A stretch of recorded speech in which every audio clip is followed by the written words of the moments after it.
Hi, I'm Ken German, Senior Managing Editor at CNET, here to give you a first look at the ZTE Render. This is a new phone for U.S.Cellular. Now, I got to tell you, I heard about this phone, I opened up this phone, got out of the box and used it, and it was just a huge disappointment. Now, there's nothing wrong with actually the physical device. It sort of works well, it's easy to use, but sad trombone, this is a Windows Phone 7 device, and it's coming out in late October 2012, just before Windows Phone 8 becomes available. So I just can't understand why Microsoft and ZTE and U.S.Cellular are putting this phone out when it's already going to be obsolete in less than a week or even less than a couple weeks. Now remember that Windows Phone 7 devices cannot upgrade to Windows 8. You have to buy a whole new device. This is upgradable to Windows 7.8, but that's hardly consolation for a phone that's really going to be obsolete. So I got to tell you, I like Windows Phone. I like it a lot. I'm excited about Windows Phone 8, but this phone just isn't cutting it for a Windows Phone experience.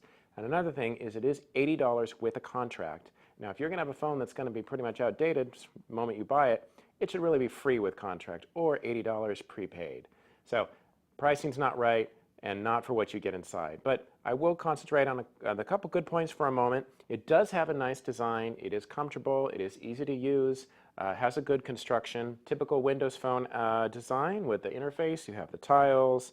You go to the main menu. You can go back. You can customize the tiles in the front. You can remove them. You can add some. You can move them around.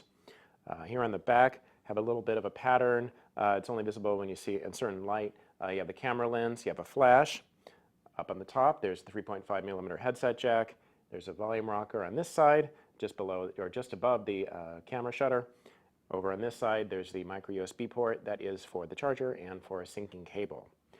Now inside the phone doesn't have a whole lot. It does have a 5-megapixel camera. Wasn't too impressed with the photo quality. Outside and a lot of light were good. Inside with a flash and at night, not so good at all. But so I wish those were a little better. It does have a 1 gigahertz processor, which was respectable. But you know, when I used it, I found that things were a little slow. The phone, most of the time, took a couple seconds to wake up when I had put it to sleep.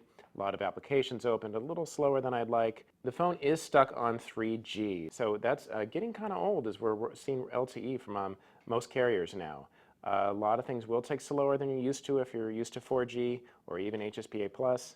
So websites open slower, CNET's full site and really graphics heavy and intensive sites opened in about a minute, so that is a long time. One nice thing is the phone does not have a lot of bloatware, which is good. With this phone, not a lot, just your bare features is what you'd expect. Of course, if you want to buy applications, you can go to the Windows Store. Of course, like other Windows phones, it does have the People Hub, so that interacts with Facebook, and if you like other social media services, to integrate them into one area, so when people call, you can see their Facebook photo, you can see their status sometime. There is a Navigator service. Of course, we have the Xbox Live integration, the Zune player, so all the other Microsoft services you'd expect are on this phone. I believe in starter smartphones. I think Windows Phone does need to bleed down into all market segments, whether you're a bargain shopper or whether you're willing to spend a lot of money. But really, this phone isn't it. It's going to be obsolete very soon. It's too expensive for being an obsolete phone.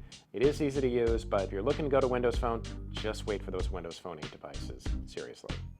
I'm Ken Sherman, here with the first look at the ZTE Render for U.S.Cellular.